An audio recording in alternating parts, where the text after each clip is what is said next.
निमेसुलाइट कथा कहबा साधारणतः गोटे बहुत भल पोटेंशियल ड्रग किंबा बहुत भल पेन किलर किंबा ज्वर पे गोटे अभ्यर्थी औषध कहले किसी भूल हबनी। बहुत पुराना काल 1980 मसीह ए मेडिसिन को व्यवहार करा जायछि। साधारणतः ज्वर कथा कहतु देह हाथ बिंधा कथा कहतु आर्थराइटिस ऑस्टियो आर्थराइटिस केसेस रे बहुत समय व्यवहार करा जाए। जो पीरियड टाइम में जो पेन हुए से बहुत मात्रा व्यवहार करा जाए। मुंड बिंधा समय साधारणतः आप देखुए घरे घरे गोटे निमेसुलाइट किंबा ता जो ब्रांड रे आसुची तो घरे घरे समस्त को निमेसुलाइट जानी जहाँ मुंड बिंधा हो तो से बहुत भल कम दिए। तो गोटे आक्यूट पेन पे कहवा गले साधारणतः मुंड बिंधा हो गंठी बिंधा हो देह हाथ बिंधा बहुत भल कम दिए। ज्वर पे बहुत भल कम दिए। এবং এই যে নিমেসুলাইড को नहीं विभिन्न प्रकार रिसर्च चली आप देखिए 2012 मसीह ताको 11 मसीह ब्यान करागला जे पिला मान क्षेत्र में यूज करा जीवनी 12 वर्ष कम पिला क्षेत्र में दिया जीवनी। एवं पुणी आज सरकार निष्पत्ति नहीं जे एटा को ब्यान करिया पड़ियो। स्पेशली जदि दरकार पड़े आम 100 मिलीग्राम अधिक डोज आम केवल व्यवहार करवानी कहीं जहाँ रिसर्च जना पड़ी निमेसुलाइड बहुत किसी साइड इफेक्ट बाहर कहीं गोटे ड्रग तैयारी करा जाए तो तार जो गोटे सेफ्टी एंड आम एफिकेसी ट्रायल करूँ तो बर्तमान नुआ नुआ रिसर्च जना पड़े तार बहुत किसी लिभर टॉक्सिसिटी रोचे। लिभर टॉक्सिसिटी गोटे सबुठ डेंजर प्रोब्लेम होची। बहुत समय देखा भी जाइए जे बहुत कम समय इवन 3 दिन 4 दिन यूज करके बहुत लोगों भी लिभर फेलियर भी हो जाइए। तो लिभर टॉक्सिसिटी किंबा हेपार टॉक्सिसिटी बहुत मेजर प्रोब्लेम होची।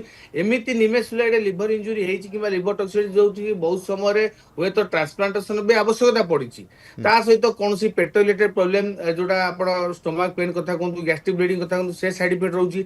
एवं जो गोटे ट्रायल कर एनिमल ट्रायल कर 2022-23 मसीह जना पड़ी बहुत सीवियर किडनी इंजुरी भी रोचे।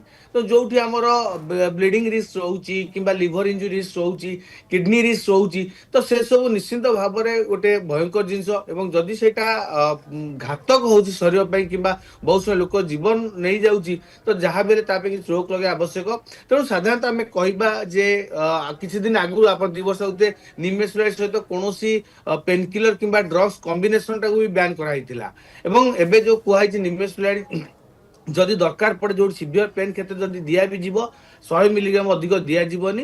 तेणु जी भी मेडिसिन खाइबे आपन को साधारणतः आम एडवाइस करूँ जहाँ भी आपंकर जेको जिन मेडिसिन नौ कि पेन किलर नौ जो पेन किलर साधारणतः कहता एनएसाइड्स आम जो कही था non steroid anti inflammatory drugs तो से बहुत किसी साइड इफेक्ट थाए लिवर हो किडनी हो स्टोमक प्रोब्लेम हो ब्लीडिंग प्रोब्लेम हो।